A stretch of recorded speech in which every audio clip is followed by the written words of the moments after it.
কেকটো মোৰ ৰেডি হৈ গ'ল। কেকটো ৰেডি কৰাৰ পিছত মই কেকটো 3টা লেয়াৰত কাটি লৈছোঁ ভালদৰে, আৰু ক্ৰীমখিনি বিট কৰি পেলাই এটা লেয়াৰটো এপ্লাই কৰি লৈছোঁ, আৰু ক্ৰীমটো এপ্লাই কৰা হৈ গ'ল। কেকটো ডিজাইন দি আছোঁ এতিয়া। মই ডৰেমন কেকৰ ডিজাইন দি আছোঁ।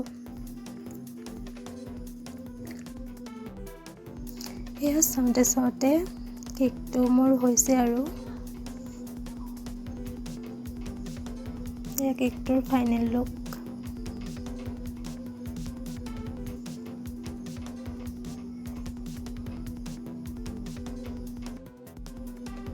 কেনেকুৱা লাগিছে জনাব নাপাহৰিব দেই।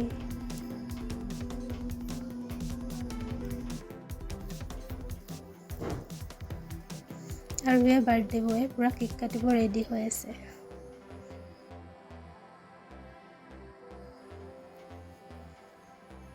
মই আগৰ ভিডিঅ'ত যে গৈছিলোঁ মামাহঁতৰ ঘৰত, বাৰ্থডে আছিলে পুতুৰ, সেইকাৰণে তাতে গৈ পেলাই কেক বনালোঁ।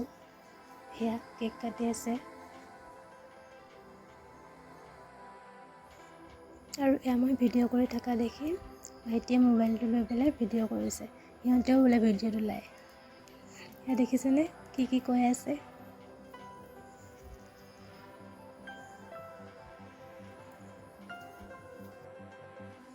আৰু এনেকৈ আজিৰ ভিডিঅ'টো সমাপ্ত কৰিলোঁ। যদি ভিডিঅ'টো ভাল লাগে then like, comment, share and subscribe কৰিব নাপাহৰিব। Bye bye guys.